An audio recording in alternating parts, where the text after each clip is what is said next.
के आ रहे हैं। मथुरा के पास सूरसेन है, सूरसेन मंडल है। उस सूरसेन मंडल के राजा हैं राजा सूरसेन, और सूरसेन के पुत्र का नाम है वसुदेव। सूरसेन के पुत्र वसुदेव जी का विवाह देवक की पुत्री देवकी के साथ हुआ। देवक महाराज के बड़े भाई का नाम है उग्रसेन, उग्रसेन के पुत्र का नाम है कंस। सीधी बात, कंस अपनी चचेरी बहन का ब्याह वसुदेव जी से करता है और अपनी बहन को विदा करने के लिए जाता है। उसी समय आकाश से आकाशवाणी होती है कि कंस, जिस बहन को तुम विदा करने जा रहे हो इसी का अष्टम गर्भ तुम्हारा काल होगा। बंधुओं एक बात बताएं, देवता हमेशा सहायक नहीं होते, कभी कभी काम बिगाड़ते भी हैं, लेकिन इनके काम बिगाड़ने में कोई ना कोई आगे सहायकता होती है। मतलब अभी ऐसा लगेगा कि देवताओं ने सब बिगाड़ दिया, पर वो देवता बिगाड़ते इसलिए ताकि उसका परिणाम कुछ दिनों बाद हमको पता चले और वो परिणाम सुखकारी होगा। अगर उस समय कंस को ये आकाशवाणी देवता नहीं करते तो भगवान कृष्ण के प्रादुर्भाव में कहीं ना कहीं रुकावट आ जाती। कंस को कह दिया, अरे कंस, जिस बहन को तुम विदा करने जा रहे हो इसी का अष्टम गर्भ तुम्हारा काल होगा। जैसे ही सुना बहन का पुत्र मेरा काल होगा, देवकी के केश पकड़ करके तलवार निकाल करके सर धर से अलग करने लगा। वसुदेव जी ने चरण पकड़ करके कहा, जितने बालक होंगे हम सब तुमको दे देंगे, एक भी अपने पास नहीं रखेंगे, पर अपनी बहन को मत मारो। वसुदेव जी की बात पर विश्वास करके कंस ने 6 बालकों का वध कर दिया। 7वें बालक के रूप में शेषनाग पधारे और वो बलराम जी के रूप में आए, पर कुछ महीनों बाद ही उनका गर्भांतरण दूसरी जगह हुआ, रोहिणी के गर्भ में, और कंस को यह खबर मिली कि 7वां बालक गर्भ में ही नष्ट हो गया। 7वां बालक आने वाला है, मेरा काल आने वाला है। कंस ने सेना बढ़ा दी, सिक्योरिटी बढ़ा दी, कैसे भी निकल के भागने ना पाए। भादों का महीना, अष्टमी तिथि, मंदम मंदम जलधरा, और जैसे ही अर्धरात्रि हुई, आज इतना सुखद वातावरण हो गया पूरे विश्व का कि सबको निद्रा आ रही है, सबको सुख मिल रहा है, सबको चैन मिल रहा है, सबको सोने की इच्छा हो रही है। गहरी निद्रा में सोए हैं मथुरा के समस्त सैनिक गण। बस 2 लोग जागे हैं, वसुदेव जी और देवकी। और उसी समय कंस के कारागृह में एक दिव्य तेज प्रकट हुआ और देवकी मैया के गर्भ से शंख चक्र गदा पद्मधारी श्रीमन नारायण ही कृष्ण रूप धारण करके प्रकट हुए। बोल बाल कृष्ण लाल की। ऐसी रूखी जय, अरे ने जोर की जो बोलो, बोल बाल कृष्ण लाल की। अब तो इतनी जोर से बोला कंस उठ जाएगा, और कंस उठ गया तो महाराज ठाकुर जी कैसे जाएंगे ब्रजमंडल। लेकिन आज ऐसी गहरी निद्रा में सोए हैं सब लोग कि महाराज कोई उनको नहीं उठा सकता है। क्यों? क्योंकि ठाकुर जी जिसको चाहते हैं वही उनके प्रादुर्भाव को देख सकता है, और कोई नहीं देख सकता।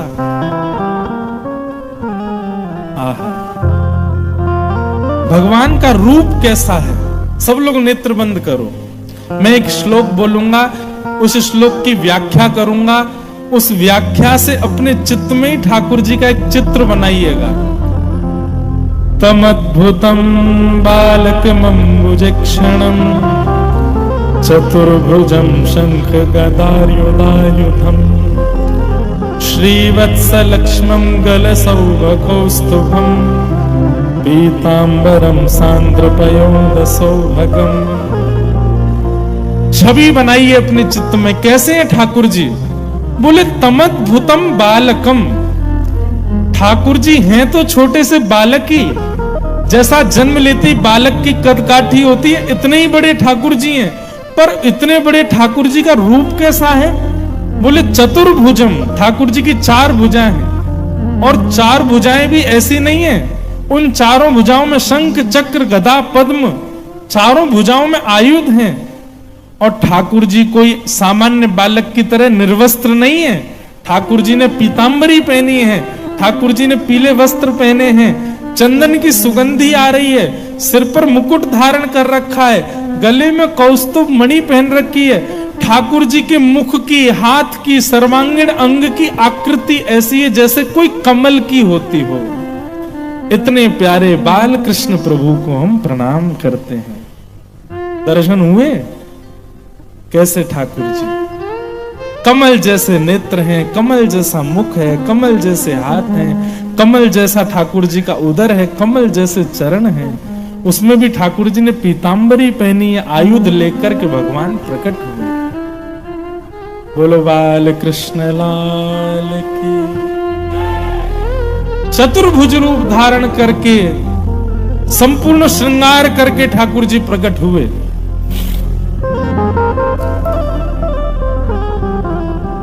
देवकी मैया बोली, नाथ आपने बहुत कृपा की जो आप पधारे, पर आपसे प्रार्थना कृपा करके आप छोटे से बालक बन जाओ ना।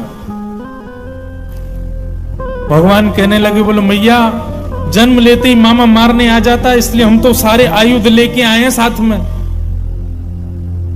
बोले आयुध आप लेकर के आए हो, लेकिन नाथ आप हम पर कृपा भी तो करो।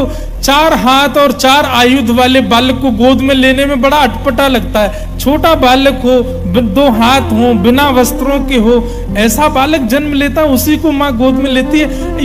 ये व्यवहार जैसा लग रहा है, व्यवहार नहीं लगना चाहिए, वास्तविकता में परिवर्तित हो जाओ ना ठाकुर जी। ऐसा ना लगे कि मैंने ठाकुर को गोद में लिया, ऐसा लगे कि मैंने अपने पुत्र को गोद में लिया। वो लीला करो ना नाथ। भगवान बोले, मैया यदि लीला चाहती हो ना तो फिर पूरी लीला करेंगे हम आपकी गोद में आ जाएंगे, आपके पयोधर का पान करेंगे, लेकिन शर्त एक है हमारी, फिर 11 वर्ष 56 दिन के लिए आपको खुद से दूर भेजना पड़ेगा, हमको गोकुल भेजना पड़ेगा। गोकुल में जाकर के यशोदा मैया के पास हमको छोड़ना पड़ेगा। 11 वर्ष 56 दिन प्रेम का प्रचार प्रसार करके, प्रेम को स्थापित करके हम फिर पुनः लौट करके आएंगे, मामा कंस का वध करके, तब आपको प्राप्त होंगे और फिर अपने जीवन पर्यंत हम आपके साथ रहेंगे। लेकिन उसके लिए 11 वर्ष 56 दिन का वियोग आपको सहना पड़ेगा। बंधु, कई बार व्यक्ति एक क्षण के सुख के लिए बहुत दुख सहना मंजूर कर लेता है, ये प्रेम का स्वरूप है। देवकी मैया बोली, अपनी गोद में लेकर के पयोधर पिलाने का सौभाग्य मुझे मिले और उसके बदले 11 वर्ष का वियोग मिले तो मुझे स्वीकार है, पर मैं अपने लाला को गोद में लेके पयोधर पिलाना चाहती हूं। भगवान छोटे से बालक बन गए, देवकी मैया ने गोद में लेकर के आज अपना पयोधर, आज तक 6 बालकों को जन्म लेते ही कंस मार देता था, किसी बालक का मुख भी देवकी नहीं देख पाती थी, पयोधर पिलाना तो बहुत दूर की बात है। बंधुओं, एक मां का सबसे बड़ा सौभाग्य होता है कि जन्म देने के बाद उसके बालक को सबसे पहले उसके हृदय से लगाया जाए।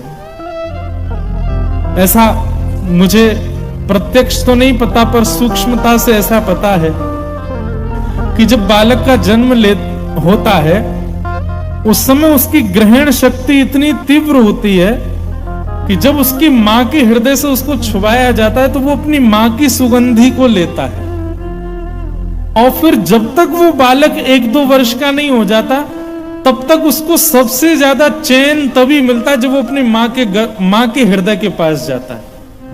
उसको कितना भी रो रहा हो, कितना भी विचलित हो रहा हो, मां जैसे हृदय से लगाती है वो शांत हो जाता है, उसको सुगंधी आ जाती है मां की, और मां को सुगंधी आती है अपने बालक की। ये एक अद्भुत प्रेम होता है। वो 1-1.5 वर्ष के बालक का जो मां से प्रेम है, मां का वो प्रेम संसार का सबसे बड़ा प्रेम है। बालक कितना भी श्रेष्ठ हो जाए, बालक कितनी भी उपलब्धियां प्राप्त कर ले, पर उसके जन्म से लेकर के प्रथम वर्ष तक के उस बालक के उस सुख को वो मां कभी भूल नहीं पाती। सब लोग इधर देखो, यहां देखो, ठाकुर जी नहीं आएंगे जब तक हम नहीं चाहेंगे, इसलिए केवल हमको देखो, ध्यान से सुनो। देवकी मैया ने ठाकुर जी को अपने पयोधर का पान कराया। वसुदेव जी ने कहा, भगवान हम आपको गोकुल लेके जाएंगे कैसे? हटकड़ियां लगी हैं, बेड़ियां लगी हैं, इतने द्वारपाल सैनिक खड़े हैं। ठाकुर जी बोले, मेरा आश्रय ले लो, बंधनों की चिंता मत करो, मेरा आश्रय ले लो, बंधन खोलने की जिम्मेवारी मेरी है, आप तो केवल आश्रय लो। लोग बात कहते हैं इतने बंधन ठाकुर जी की शरण में कैसे जाएं? ठाकुर जी कहते हैं तुम्हारा काम केवल शरण में आना है, बंधन खोलने का काम मेरा है, बंधन तोड़ने का, बंधन छोड़ने का काम मेरा है। वसुदेव जी ने जैसे ही ठाकुर जी की तरफ हाथ बढ़ाया, भगवान को जैसे ही गोद में लिया, वसुदेव जी की हथकड़ियां खुल गई, बेड़ियां खुल गई, सारे दरबान जो थे सोए थे, चट चट ताले खुलने लगे, सब द्वार खुलते चले गए और वसुदेव जी ठाकुर जी को एक डलिया में लेकर के जा रहे हैं गोकुल की ओर।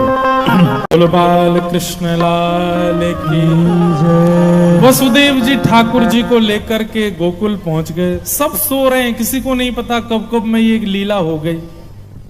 सब बैठ जाओ, मंच पे बैठ जाओ। वसुदेव जी ने जाकर के सोती हुई यशोदा मैया के बगल में लाला को सुला दिया और लाली को डलिया में लेकर के मथुरा गए। जैसे ही मथुरा पहुंचे, कंस उठ गए, सब उठ गए महाराज। और कंस दौड़ करके आया, आकर के जैसे ही बालिका को गोद में लिया, बोले ये पुत्र होना था, पुत्री कहां से हो गई? देवकी बोली पता नहीं भैया, अब ये पुत्री है, इसको तो छोड़ दो। पर कंस को क्रोध आया, बोले इसको छोड़ दिया तो इसका जो पुत्र होगा उससे मैं भयभीत रहूंगा, वो मार देगा। उस बालिका को जैसे ही पृथ्वी पर पटका, अष्टभुजी देवी भद्रकाली प्रकट हो गई और प्रकट होकर के कंस से कह दिया, अरे कंस, मैं योग माया हूं, तुम्हारे शत्रु कृष्ण ने तो ब्रजमंडल में जन्म ले लिया। कंस ने खूब पूछा, लेकिन योग माया ने स्थान नहीं बताया कहां लिया है। तब कंस ने यहां राक्षसों को बुलाया है, उनसे कह रहा है ढूंढो मेरे शत्रु को, लेकिन हम लोग तो गोकुल चलें, अब कंस को करने दो जो कर रहा है। नंद बाबा 80 बरस के है गए, लेकिन लाला नाय भयो। यशोदा मैया के अब बुढ़ापे की उम्र है गए, लेकिन अभी तक लाला नाय भयो। पर पतो ना क्यों अब सब ब्रजवासियों को ऐसे लगवे लगी, सब जगह चर्चा है लगी कि अब के लाला होएगो, अब के तो लाला है ही जाएगो। बंधु, एक स्वभाव है कि जिसकी चर्चा अधिक होने लग जाती है ना, वो चर्चा फिर कहीं ना कहीं साकार हो ही जाती है। गली मोहल्ले नुक्कड़ में चर्चा चल रही है एक ही बात की, घर परिवार में सब लोग चर्चा कर रहे हैं एक ही बात की, वो नहीं भी होगी तो हो जाएगी, ये होता है। ब्रजवासियों में आपस में चर्चा चलने लगी, बोले अब के बार तो नंद बाबा के लाला होएगो। आहा, नंदा सुनंदा ये दोनों नंद रानी यशोदा के